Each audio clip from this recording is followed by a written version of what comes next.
Now, politics is a game of shifting loyalties and political intrigues, alliances forged and broken. One such alliance is that between Jubilee Party and Azimio la Umoja One Kenya Coalition Party, which was a short-lived political odyssey that ended abruptly. So what led to the fallout? James Madenge Kanini Kega, once a loyalist of President Uhuru Kenyatta, in the run-up to the 2022 general election and a prominent figure in the Azimio outfit, made a surprising move after the polls. He switched sides to join the Kenya Kwanza alliance, throwing his weight behind President William Ruto. In an exclusive interview with senior political affairs reporter Melita Oletenges, Kega lifts the lid on his decision to leave the Azimio coalition along with other Jubilee leaders. His airline nomination battle, his complex relationship with his former ally, party leader Uhuru Kenyatta, and his newfound political alliance with President Ruto and his deputy, Rigathi Gachagua. Events leading to the election of 2022 somehow were a clear indication of how things might be. The by-election in Kiambaa, where UDA was born, that is where the clear indicators were given. And political strategists should have seen and deduced that things were not very good, because we lost that seat, albeit narrowly, but we lost. I remember us telling the former president that things are not very good. When time came to name the running mate of Azimio, Jubilee was not given a slot. And we kept on raising that issue. However, any time that we raised that Jubilee was not properly represented in Azimio, they always tell us that but the chairman, who is the current president, is in it. But he was retiring. So fast forward, when we went to the elections, of course there were issues here and there. There were no agents. The elections were were not properly done. And especially on our side, we didn't even have a tallying center. It's very interesting when I hear people saying that the elections were stolen, and you ask yourself, what were we comparing with? You know, we were just relying on God knows where. I don't know, there were people quoting, oh, NIS has the figures, oh, a certain media station has the figures and all that. So we were not ready for that election. So when we lost, now came the issue of formation of the leadership in the House. I remember our members were relegated. The leader of majority then, because we thought that we were the majority coalition, the person who was to occupy the position of the leader of majority was from ODM, Opio Wandai. The deputy, Robert Boy, is from Wiper. Then we were given a peripheral seat of the deputy whip. We felt shortchanged. We decided to, some of us, to just say enough is enough. After that, then there was the issue of the Yala elections, which were very, very pertinent and very key to me. I was nominated by Jubilee alongside Honorable Kioni and Fatuma Gedi from Jubilee, and we were now to go and fight with the rest.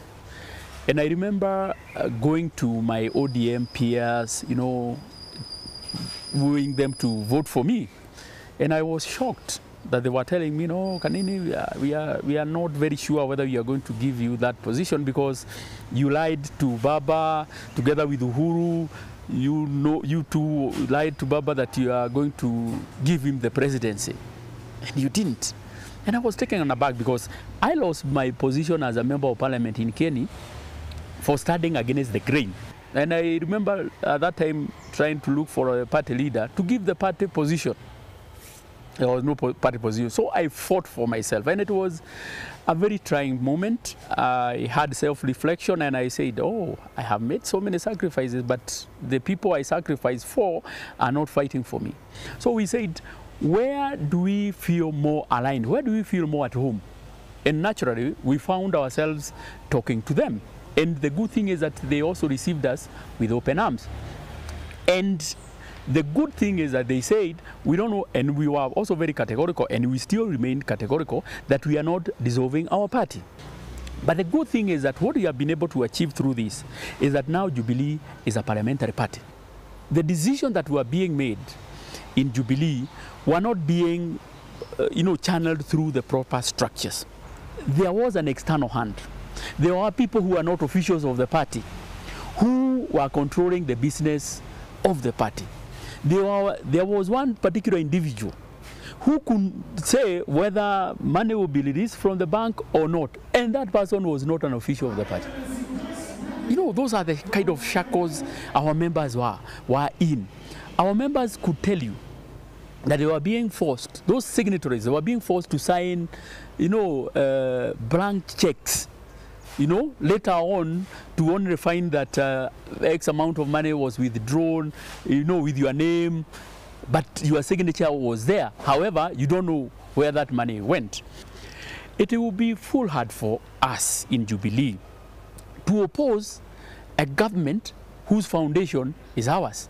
That's our baby. The Kenya Kwanza government is purely our baby. Uhuru is still my friend. And if there is one person, royal soldier, who stood with him, I am one of that. I'm one of them. And I stood with him until the end. In fact, I stood with him until he handed over power. But there is only one thing that I think, in my assessment, he failed. He didn't pass on the baton, and we decided to get our own baton and run. We have not had any conversation. We have not actually met. And personally, I don't have any problem meeting him. In a nutshell, His Excellency Dr. Ruto has been my friend. It was not difficult for me to knock on his door and for him to open for me. And it is natural. We are friends. We were never enemies. His Excellency, the Deputy President, is my friend now. We didn't have personal issues.